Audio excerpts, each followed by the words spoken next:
too much of a change on what are some of the staple picks that has been coming along with the meta. So you'll start off with that Faramis being banned out by what RG this time round over onto the blue side. We'll see whether or not if RG might just be a little bit more comfortable on the raid now that they do get that double pick party to kick things off with.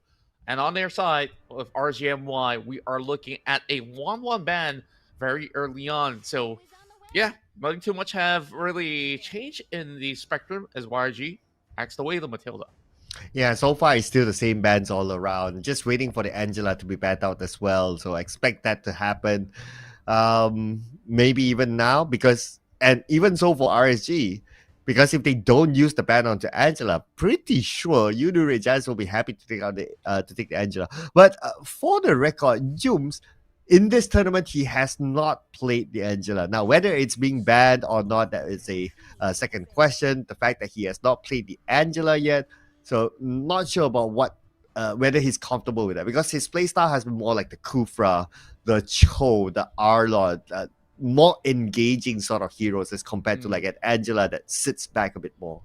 Yeah, I really agree that they might actually look at making a difference here on the very final ban in order to at least eliminate one out of the pool of what he has to offer. But Yums, I believe that he would still be able to have a different variety of playstyle other than just going for those engaged supports when he is being forced to. But the question is, how comfortable would he be? But of course, with them still having Angela being opened up, they don't want to risk giving this away to RSG regardless. Yeah, so I guess it's like, okay, we don't plan to use the Angela anyway, so we're going to just ban it out, not allowing RSG to take it. So if YOODO Regice, they're not going to go with the Angela. So some of the early picks, Arlot could be one. I mean, we saw the Arlot being picked up by RSG before. It is a popular pick. Gorgeous is comfortable with the Arlot. So I wouldn't be surprised if they would take the Arlot for themselves instead. Yeah, that could pretty much be their call, as that would possibly offer them a little bit more versatility in their approach of their draft as well. So RSG gotta pick that poison right now. They opt to ban out Joy. I guess like it's the safest measure possible. And when it comes down to how game one went on, it didn't seem like it was more of a drafting problem for RSGMY in particular, but it's more of the execution that has led to some of all these mistakes that have happened within that game. Guinevere, first pick for YRG. Wow, Guinevere. We saw the combination Guinevere as well as Kaja yesterday. So that is a possibility here that they might go with a Rome Kaja, and I think it's okay because Yums he has played that before, so he's kind of fine. No surprises for me because I did talk about in round one that the fact that the Valentina Izanami is a master of it, and YOODO Regice to a certain extent they force pick themselves to pick out the Valentina, but it still worked out for them anyway, denying Izanami the use of it. And because they went for the Guinevere first instead, so the Valentina is happily being picked up by Izanami. But instead, this time, they will want to show Izanami how to use the Astral Recall. Yeah, and this is where it does get a little bit more concerning because you do have pretty much all the solid core meta carries that are on board for the side of YRG, Ooh. and they need to look for answers. And the answer that they got right here is the Fanny. I think this is going to be extremely exciting to see how well can the Fanny look for those picks. And as soon as she's activated in that early game, I think this is going to be very, very dangerous for the rest of YRG. Now, they don't really have a huge heavy crowd control to actually get that lockdown onto the Fanny yet. Now, does that actually force YRG to go on a very different approach, especially in the hands of Yumski? Is he going to stick to that Cho or even go for Kufra? And the biggest threat, Kufra, is already being banned out. Yeah, and not only Kufra, the fact that YOODO Red Giants, they took the Bruno, so they know that, okay, you're definitely not going to pick a Moskov, so Fanny, it is all in. And one right timing. After that, it's the ban phase again, the second ban phase, the Kufra is out, so the Fanny, is kind of scary right now. So if we remember yesterday, Vinogo played Lancelot. So Lancelot and Fanny has similar traits. They are both assassin type junglers, and he was really good with the Lancelot. I'll be excited to see how Venogo plays the Fanny in this situation. Yeah, and in that sort of instance, it's really down to who has the faster hands when it comes down to those duels between the assassins as well as this Fanny that will be able to actually cut waves into all parts of the map and find that opening pick. So this Novara have to always be on the toes or just basically stay very far back into a very safe distance in order to just get some of all these long range shots possible. So now RSG, they gotta figure this one out. One final ban for themselves. Like other than the Kufra, what else would actually cause more problems to the composition? They've already have pretty much good damage numbers in check. All they really have to worry about is to secure a decent marksman for them to go into the battle. And Kaja is the perfect calling. Yeah, I was just about to say the Kaja because the Kaja Divine Judgment into the Fanny, stopping the Mhm. cables from being used. So it would have been the perfect choice for Yums. So now with the Cho out, Kufra out, sorry, with the Kaja out, the Kufra out, I'm sure he has more pocket picks other than what I'm thinking right now, the Cho, just because we've seen him use the Cho a good amount of times. Mhm. Uh, but yeah, I guess Cho is still the one that makes more sense because if he goes for like those tanky sort of heroes, like let's say the Minotaur or even the Grog, it's he's not going to be able to protect the backline just because of the level of mobility that a Fanny has. Yeah, and I love seeing this hover onto the Lapu Lapu as well because that also gives them a lot more sustainability when it comes down to the team fight after creating a lot more space. But Archie decides, you know what, this looks pretty much like a great grab angle because they can cause just about enough distraction with all the mobility kit that they do have on their arsenal. And now YRG's response, we want to see whether or not are they going to have another game of Cho in the hands of their roamer overall? So Yumski gotta think for a second here. This could also very well be a trap because with this high mobility comp, you could easily just uh eventually collapse upon this show the moment that he actually gets anywhere around the map and negate any form of that pressure. Now we're also looking at a Khalid alongside with a Ferdinand. Looks like they really want to go all out on this one, but that's going to be Badang, something that we have not seen for a very long while, especially in this tournament. So we're talking about a Badang robe, Hmm. really? It's very Okay, interesting. okay, yeah, it is. It is very interesting. Okay, a Badang robe.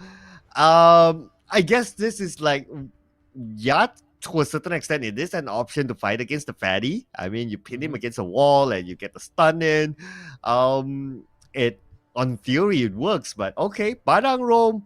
I'll be interested to see how it's executed. But one thing about Yums is that watching him for many seasons now, he is capable of coming up with uh, heroes that are not conventional, but it works. So yeah, I am interested to see now.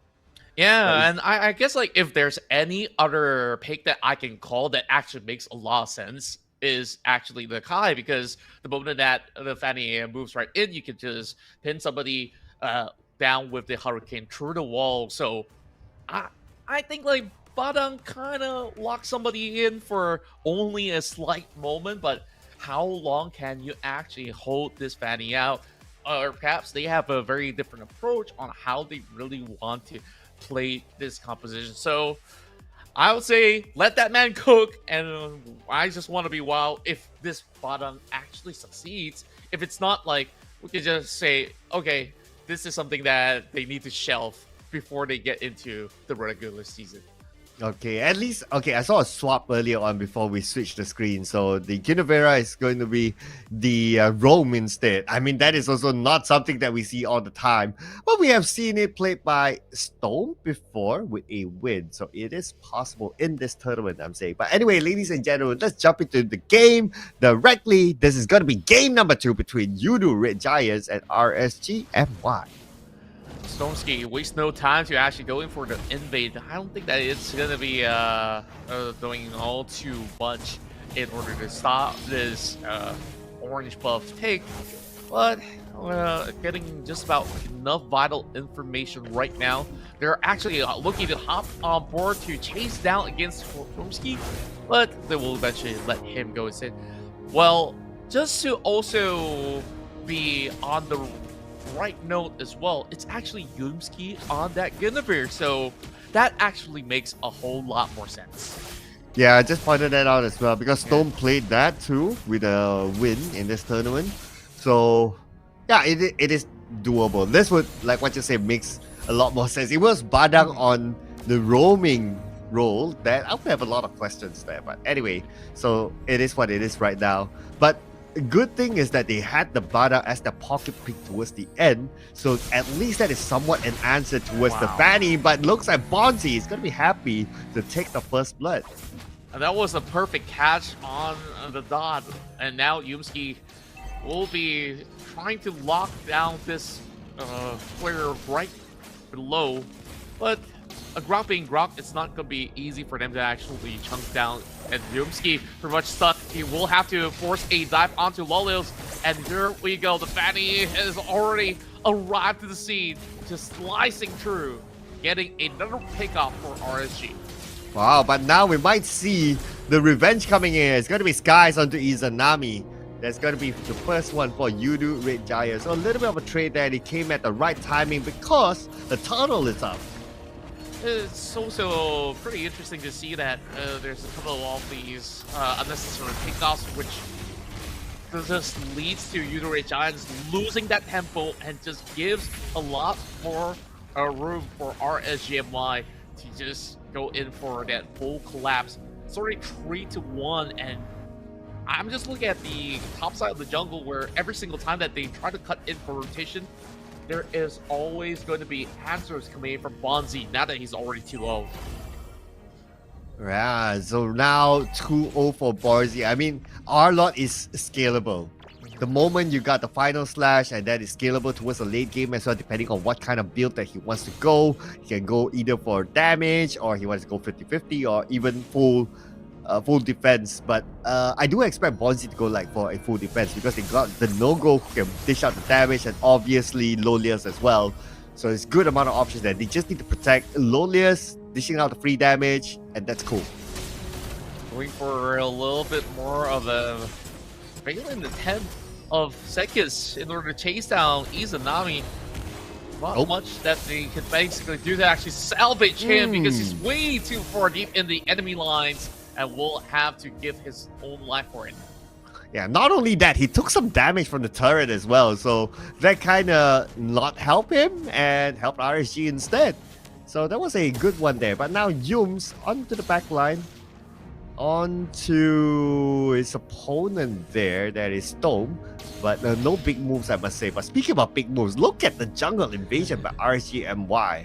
Yeah, this hyper mobility coming out of Fanny is now giving them a huge positioning, and they're just pulling off this Lofaria, an easy killing spree, but finally the lockdown comes true for Yumski to shut him out completely under the turret. Yeah, that's what he's been looking for. Underneath the turret, at least is a trait there. So I would say that it is probably a slight loss towards RCMY because they lost a jungler. They traded back for a mid laner instead. But keep your eye on the bottom lane right now. So we got Storm at the forefront together with Civ, and Yums goes in, but they are engaging a tank. So that is not the one that they want to start the fight with. And Bonzi comes in all alone, but a flicker not far enough for him to get away. Bonzi has backup though from Storm. Storm comes in, and immediately Skies backs off. Everyone resets. They get a clear vision with the Astral Recall and now setting their eyes onto the turtle. But a lot of all these areas are being blocked off by this Grok as well, so they have complete control over the bottom side. Whereas there's just not much of a clear entry point. Sekis, after he gets himself that orange button, he'll be able to get something. While the pickoff is happening, they will have to let Gorgeous go. Flicker, but it's not enough to take him down. He does survive. Bonzi now at risk of falling through. Not much mana or even the health left. Yumski spots out Stormski as well. It is a lot of room and space created for Super Sif to get a push over the top side. But here comes Vinogo. Oh, but no go now with the steel cables, but he is alone on the right side. Still waiting for the right moment though, so he needs to get information at least. Lolius on the left side. Oh, that steel cable did not connect, unfortunately for him. He'll definitely go down right now. Vinogo is in trouble, but still managed to get away. Lucky enough, he had the purple buff. So the steel cable saved his life there. And now the fight's not over yet. The bottom lane Gorgeous comes in, and at the same time, Yums takes out Lolius. But look at the total. Vinogo will take it away instead. Yeah, that's just a little bit of a consolation of a 1-for-1 trade, and Zakis or Zakuli still have to give up his life for it. So at the same time, like RSG MY, they have that huge target priority on that objective. They still get the turtle, so they are currently still in the driver's seat. What a huge comeback statement after a loss in the game 1, and now with a little bit more of a discomfort of a draft for YOODO Red Giants, they are still trying to make things work here. Though right now there's not much of a point to actually go over onto the side of Stormski, as he's just getting beefier and beefier by the minute. Sekis now will have to deal with 2. Now with 3 members collapsing upon them, it's not going to be all too easy, especially with a little bit more pressure coming from Vinogo. He will get that free access onto that orange buff. Veteran is here though. Can he actually retro it away? It won't be the case, as that will be a way too swift coming in from Vinogo. Yeah, Vinogo getting away with that last tick of health, but mission accomplished as he got the orange buff. But look at the top lane, Lolius. Super duper low, gotta be careful right now. Zach Cutie, Sastro Recall being blocked out by Stone. So now his teammate is A-OK for now. Lolius survives. Bonzi still giving chase. They know that this is the target they will have to actually pick off, but he's stepping over the line, and that's 3 to 4 members of YOODO Red Giants forcing him to flicker away. Here we go, 15 more seconds before the next Lord comes out. This is definitely going to be a challenge for both these teams now. 3k gold difference, not going to be that far, so both teams potentially could challenge for the Lord. Expect them to do so. Looking at their current positions, I would say they will go there at some point. Yeah, and it will be a little bit more of a standstill for YOODO Red Giants right now until the rest of RGMY make certain advancements. And this Grok is being a little bit of a nuisance for them. Every single time that they want to enter a fight, they have to keep in mind that this wall charge can just disrupt their tempo. Now RGMY will bait the rest of YOODO Red Giants into a fight that they don't really want to take at this given point. Yeah, because it's a 50-50 Lord dance, right? So whoever who loses this fight immediately loses the Lord. That's definitely the case. You can see Yums at the backline onto Storm, but they're just trading blows with each other. Nothing major for now. Bonski coming in all alone, taking a little bit of damage there. Bonski looks like he's in trouble. He's been locked in by Yums, and Bonski will go down to Gorgeous, but Vinogo takes out the goal laner, Sif, and that's a good trade there, but Yums gets one back itself. And Yums sacrifice. And now they will lose the Roamer. And who is going to open up the space right now? Because there's still Storm there at the front. Yeah, it's still a 2-for-2 trade, and in that fight itself, Bornzy did not have Flicker, so YOODO Red Giants, they have definitely kept that in mind from that early scuffle that they had, and immediately go in for the Arlott instead. And Sekis, if they get this pick right now, it will be pretty huge. It will steer away a lot more of that pressure of the Lord, where this is a very long extended trade. Wall charge already being utilized, and Zach Cutie will be able to flicker away, and we'll be able to find him. Bonzi makes a huge mistake by diving into the turret. giving his life away. Now this is going to be a 5 versus 4, but this is the Fanny dealing 4 of damage, and she's still diving with turret. What? My word! How? Beautiful maniac! 5, but no. How? Oh my goodness, Vinogo, how did he get away with that? He was steel cabling under that turret. He should have gone down. It just happened in a blink of an eye. Nobody expected that damage coming in from Vinogo. It's about 2 cables, and that did the trick. A total annihilation, and now with the Lord, have definitely silenced the entirety of YOODO Red Giants. I mean, we did talk about Vinogo's assassin gameplay with the Lancelot yesterday, but this is a whole new level here that we're talking about. Vinogo, an assassin master, I must say. Really swift on the moves there. Now, let's see if we can continue on the snowball against YOODO Red Giants. Now, RSG and Y, they have the goal advantage. Yeah, they just really have to hold on for dear life for now. Luckily enough, this is not an empowered board, so they can still basically wither it down very, very swiftly. So no inhibitors just yet. Wall charge does not really hit, and here goes the call to engage. But the moment that Gorgeous sets moves outwards, it will be punished alongside with Sif, and here comes the Fanny. Oh, Vinogo. The moment that he appears, he will leave a trace of dust in their face. RSGMY with a very different tempo in this play breaks open the base.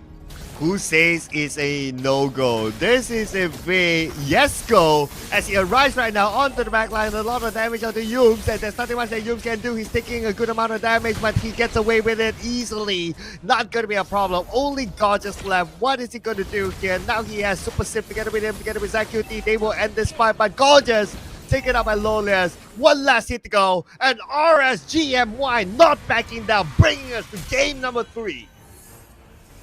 1-1, and finally we have ourselves a full series here within the MPL MY teams, and there can only be one to advance into the C Championship. This wildcard matchup has been absolutely wild, and RSGMY have finally shown their true colors.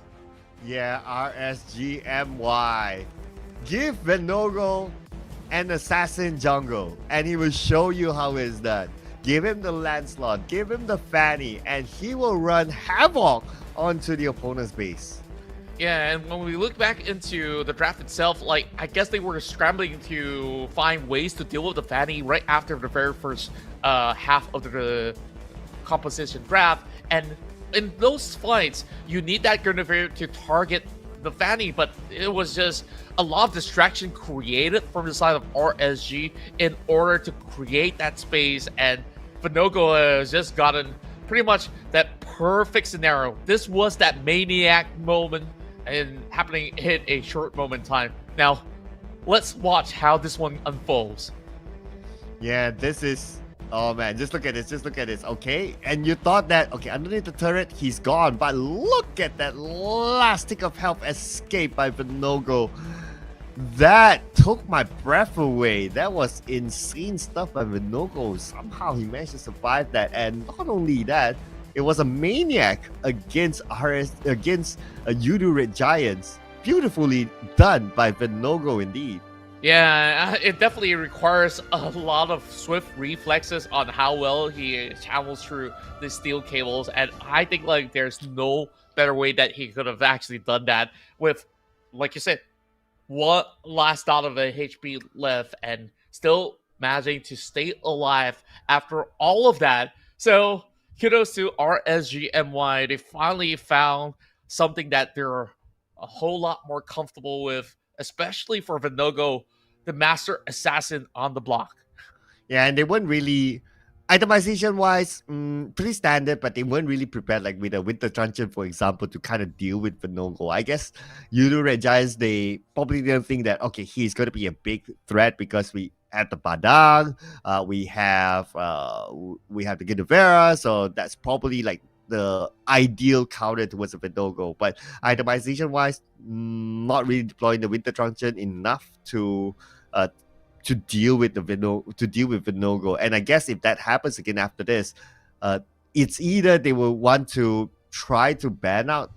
I mean, it's probably not going to be worthwhile to ban out the assassin junglers, but at least in terms of a build or hero composition wise, they'll be more aware definitely to deal with Vinogo in case